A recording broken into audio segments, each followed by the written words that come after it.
आप सबों को मेरा नमस्कार। मैं आज जो आपसे वार्ता कर रहा हूँ वह H1B वीज़ा से रिलेटेड है और यह एक अच्छी खबर है भारतीय मूल के लोग जो अमेरिका में हैं। तो आज का जो टॉपिक है वह है पिछले राष्ट्रपति ट्रंप ने जो मेमो इशू किया था वह निरस्त कर दिया गया है और अब H1B वीज़ा एक्सटेंशन जो है काफ़ी स्मूथ हो गया है। तो आज का जो टॉपिक है जो H1B visa extension to become smoother as Trump administration memo has been revoked. तो मैं इस वार्ता में आप सबों का स्वागत करता हूं। मैं यह जानकारी देना चाह रहा हूं कि USCIS United states citizen immigration services जो है, जो अमेरिका में इमिग्रेशन वीज़ा आदि के लिए जो एक संस्था है और कहिए कि ऑफिशियल कार्यालय है, तो वहाँ के अधिकारियों ने H1B वर्क वीज़ा का एक्सटेंशन करते समय जो तरह तरह के जो अप्रूवल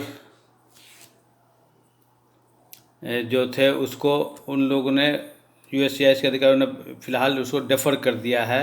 और एक तरह से कहिए उसको समाप्त करने का निर्देश दिया है। अगर नटसेल में हम बताएं तो 2004 वर्ष में USCIS ने एक गाइडलाइंस जारी किया था और उस गाइडलाइंस में यह कहा गया था कि जो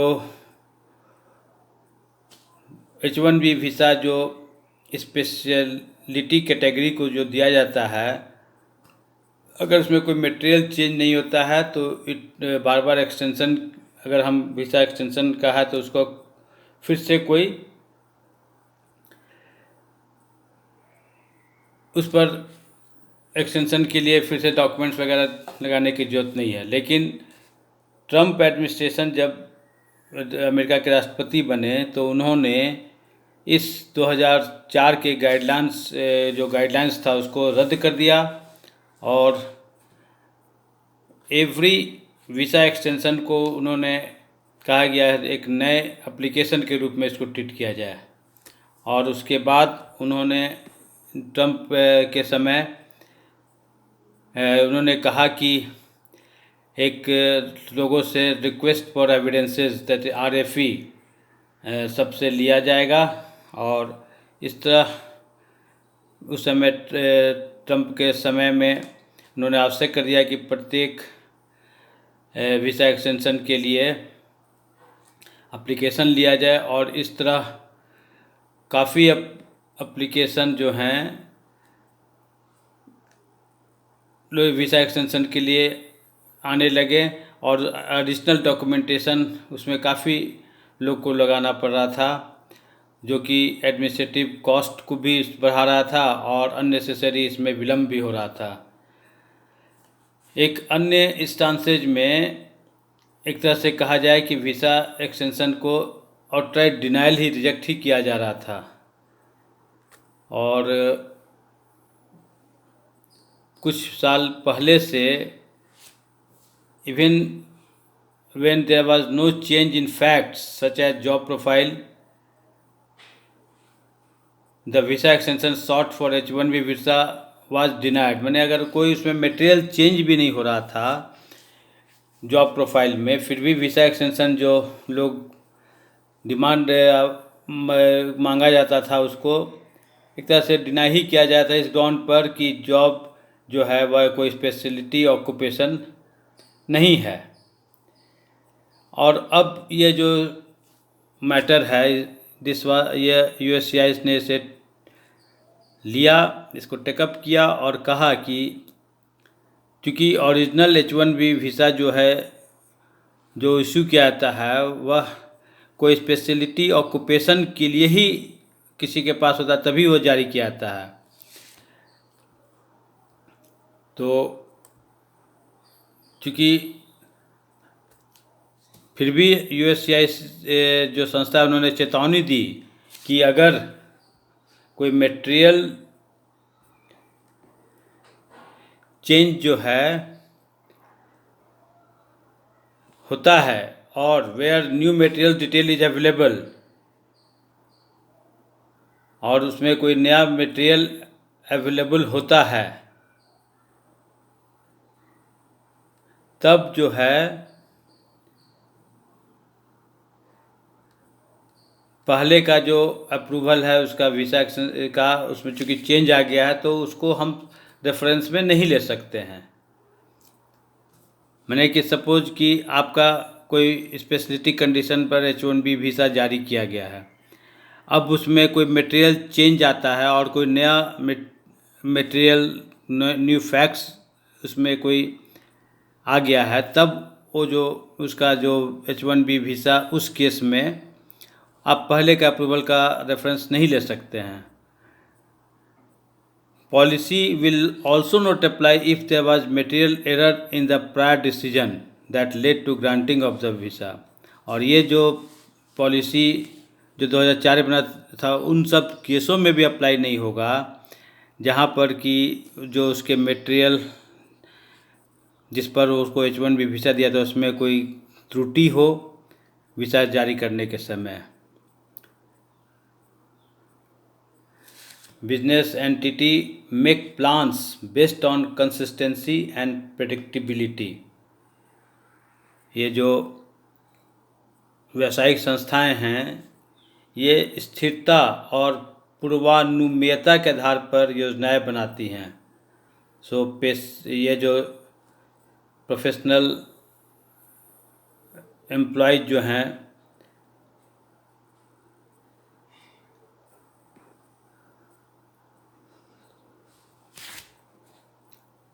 जो उनका जो प्रोफेशनल वर्कर जो हैं उनका जो उपलब्धता जो फैक्ट्स अवेलेबल कराते हैं उस पर भरोसा नहीं कर पाना ये बिजनेस के लिए या नन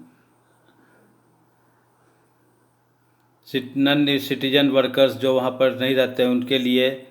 यह अनुकूल नहीं था। क्योंकि आप ये भी जानें कि हर एक वर्ष H1B वीज़ा के लिए 85,000 का एक एनुअल कैप है और वीज़ा एक्सटेंशन की संख्या इसमें बहुत अधिक है। अगर हम 2019 वर्ष का डाटा लें तो उसमें न्यू वीज़ा जो इंडियंस को जारी किया गया था वह 79,423 था, जिसमें कि नन कैप वीज़ा भी शामिल था, और जबकि वीज़ा एक्सटेंशन के लिए जो एप्लीकेशन था वह 1,99,000 से भी अधिक था। तो जो बिडेन जो नए राष्ट्रपति आए अमेरिका में उन्होंने यह पॉलिसी चेंज जो ट्रंप के समय हुआ था उसको उन्होंने बरकरार रखा और इसका मूल उद्देश्य यही है कि लोगों का जो इमिग्रेशन पॉलिसी है उसमें लोग एक ट्रस्ट करें, लोगों के बीच एक विश्वास हुआ, इसको ही उनका यह मूल इसमें उनका थीम था। और इसीलिए उन्होंने 2004 का जो गाइडलाइंस था कि किसी को अगर स्पेशलाइज्ड कंडीशन पर जो स्पेशलिटी वर्कर को जो H1B वीज़ा है तो उसमें कोई मटेरियल चेंज नहीं होता है या कोई ऐसा त्रुटि नहीं पाता है तो इट विल कंटिन्यू। और उस पॉलिसी 2004 की इस पॉलिसी को बिडेन सरकार ने एक एग्जीक्यूटिव ऑर्डर के आधार पर लोगों का एक इमिग्रेशन सिस्टम में विश्वास रिस्टोर करने के लिए उसको फिर से बहाल किया। माइकल वैक्सलर जो कि एक ग्लोबल इमिग्रेशन लॉ संस्था के हैं, उन्होंने कहा है कि 2017 में जो सत्र में जो पॉलिसी मेमो ट्रम्प के समय आया था, उससे RFE reference for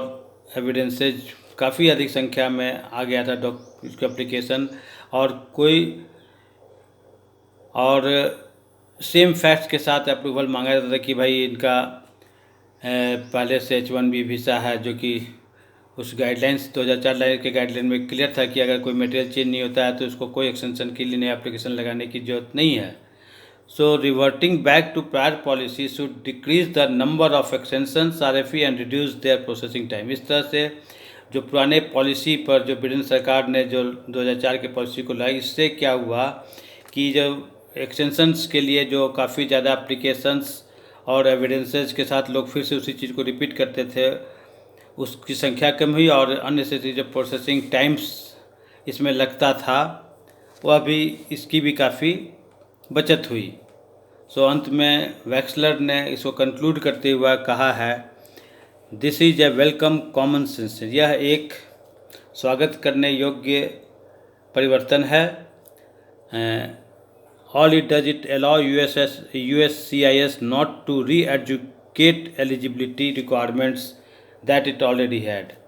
so USCIS ने इस तरह पहले की गाइडलाइंस 2004 की गाइडलाइंस को अलाउ किया कि अगर किसी के पास पहले से H1B वीज़ा है तो उसको फिर से री-एजुकेट करने की जरूरत नहीं है। और फिर उन्होंने वैक्सलर ने सम अप करते हुए कहा कि of course updating of facts and circumstances is still required which is exceedingly reasonable. और सचमुच में निश्चित रूप से तथ्य और परिस्थितियों के अद्यतन अपडेशन की आवश्यकता अभी भी आवश्यक है, जो अत्यधिक उचित है। तो मैं आज की वार्ता जो H1B वीज़ा एक्सटेंशन को लेकर जो था, जो स्मूथ हो गया ट्रम्प का जो मेमो जारी हुआ था उसको रिवोक करने के बाद, तो ये सचमुच में हम इंडियंस के लिए एक अच्छी खबर है। मैं इसी के साथ आज की वार्ता समाप्त करता हूं। मैं आशा करता हूं आज का मैंने जो H1B वीज़ा एक्सटेंशन पर जो वार्ता किया, ये आप लोगों के लिए इन्फॉर्मेटिव रहा होगा। इन्हीं सब के साथ आप सबों का धन्यवाद।